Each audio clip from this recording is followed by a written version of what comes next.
Se a gente voltar aí 5, 6 anos, era uma indústria completamente diferente. Nós éramos menos de 100 mil investidores, tá? E hoje nós somos 1,5 milhão. Inclusive esse número 1,5 milhão ele é interessante, porque nós tivemos um aumento do mês passado para esse, né? Na verdade, de setembro para outubro, né? A gente está aqui em novembro, mas o fechamento é sempre o mês anterior. Então, de setembro para outubro, a gente aumentou aí cerca de 40 mil novos investidores. Então, muito bem, é intrigante, né? Porque você tem um mercado em queda e mesmo assim os investidores, pessoas físicas, continuando a investir em fundos imobiliários. Por outro lado, o nível de informação que nós temos hoje é muito maior.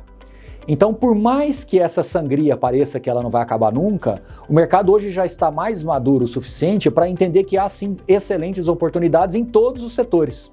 Então, como eu até escrevi recentemente nas redes sociais, né, um mar de oportunidades é bem isso. Você tem oportunidades não mais isoladas, o logístico e o CRI, ou então só o shopping. Não, hoje nós temos oportunidades em todos os segmentos.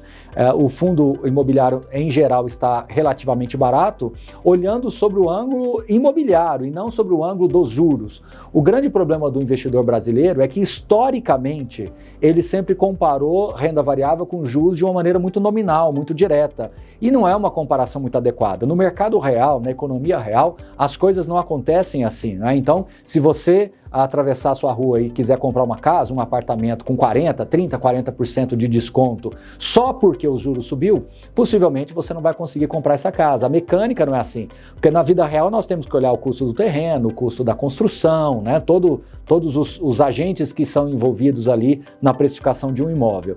Só que na bolsa, né, na B3, lá no home broker das pessoas, aquele pisca-pisca, ele não tem o tempo todo o alinhamento com a expectativa da realidade, e sim com uma expectativa muito futura.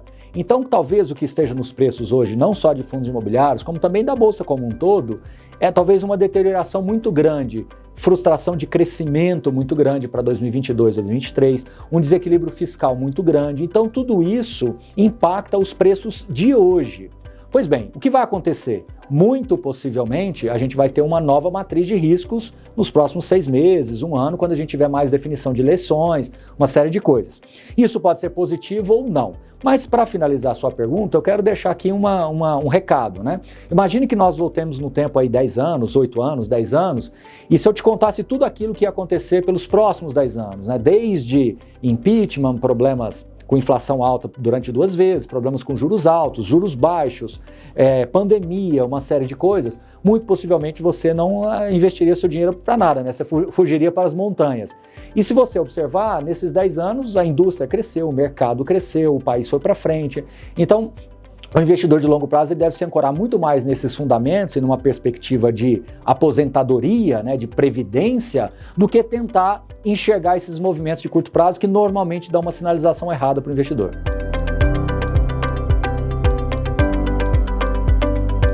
É uma boa pergunta e a gente vai descobrir isso aos poucos, né? Eu acho que a aceleração do crescimento foi sim porque o juro sai de 14 e chega em 2.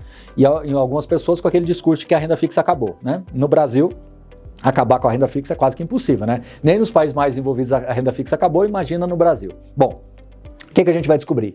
A gente vai descobrir pelos próximos talvez 6 meses, 1 ano, enquanto os juros crescerem e continuarem altos, se esse número de investidores vai também continuar crescendo. Então, essa resposta para você eu não tenho. Por quê? Porque vai depender de como será o próximo comportamento. Porém, com base nesses 3, 4 meses, nós continuamos a ter crescimento, numa velocidade muito mais lenta, mas continuamos a ter crescimento. Então, para não te deixar sem resposta, eu diria que o que possivelmente irá acontecer é um crescimento mais lento, mais gradual do que a gente viu nos últimos 2, 3 anos.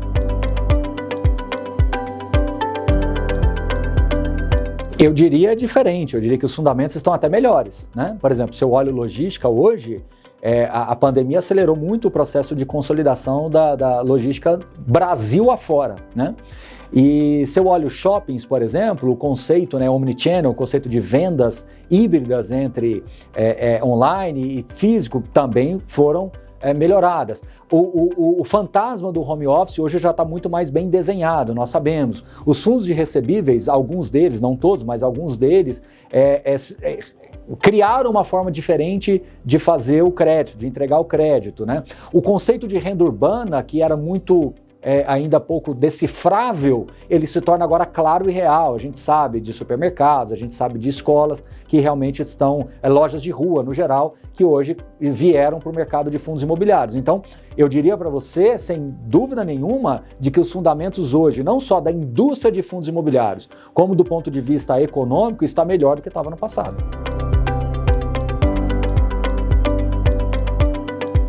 Eu acho que nós temos transparência, nós temos governança, nós temos os relatórios de fundos imobiliários hoje, eles têm um nível de qualidade de detalhes até muito mais superior de fundos que estão aí há décadas, né?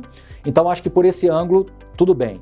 Agora, na perspectiva de patrimônio, talvez seja o maior desafio, né? Porque nós temos hoje, em grandes números, 150, 152 bilhões em patrimônio de fundos imobiliários. Isso é muito pouco para os fundos de pensão, por exemplo. Então, se todos os fundos de pensão resolverem entrar, ou se fundos multimercados também resolverem entrar, fundos internacionais, né, 150 bilhões de reais, mais ou menos aí 30 bi de dólares. Isso não é nada, absolutamente nada, para o mercado internacional. Então, sim, eu acho que nós precisamos ainda crescer um pouquinho mais e a pessoa física naturalmente vai acompanhar esse crescimento, né? Vai, usando aqui uma palavra mais simples, vai financiar esse crescimento, né? Porém, mais ali na frente, possivelmente a gente vai ter mais liquidez, né? Hoje, a indústria de fundos imobiliários gira cerca de 300 milhões de reais por dia. Eu não sei aqui de cabeça, mas com certeza esse número é menor do que várias blue chips aí, Petrobras, Vale, Banco do Brasil, Itaú. Então, veja, o mercado inteiro nosso gira menos do que uma ação na Bolsa. Então, enquanto tudo isso não ganhar uma escala maior, a gente ainda vai ser um veículo mais direcionado para a pessoa física.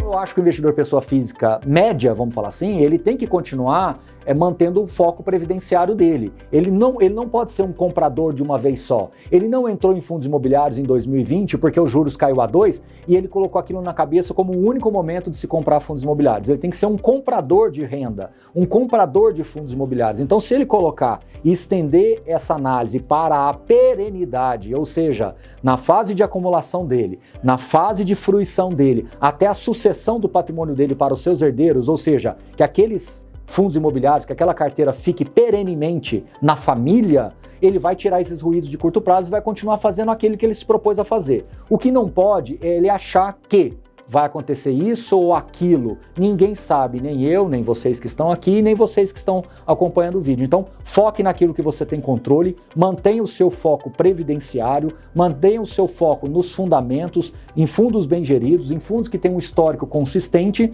E se você tiver que investir em renda fixa porque você quer aumentar a sua reserva de oportunidade ou de reserva de emergência, tudo bem, a renda fixa vai cumprir o papel na sua carteira. Mas não misture duas classes muito distintas, porque senão você vai correr um risco de tomar a decisão errada. E aqui eu concluo, como exercício para você que está preocupado com as quedas no home broker, pergunte para pessoas do seu ciclo de amizade se alguém tem algum imóvel físico e ele está vendendo 30%, 40% mais barato porque o vizinho vendeu, porque o primo comprou, porque o fulano deixou de vender. Então, assim, as coisas no mundo real não se movem dessa forma. E nós, apesar de termos a Bolsa a nosso favor como efeito de liquidez e de agilidade de informação, nós não deveríamos agir dessa forma também. A gente deve agir naquilo que a gente tem controle.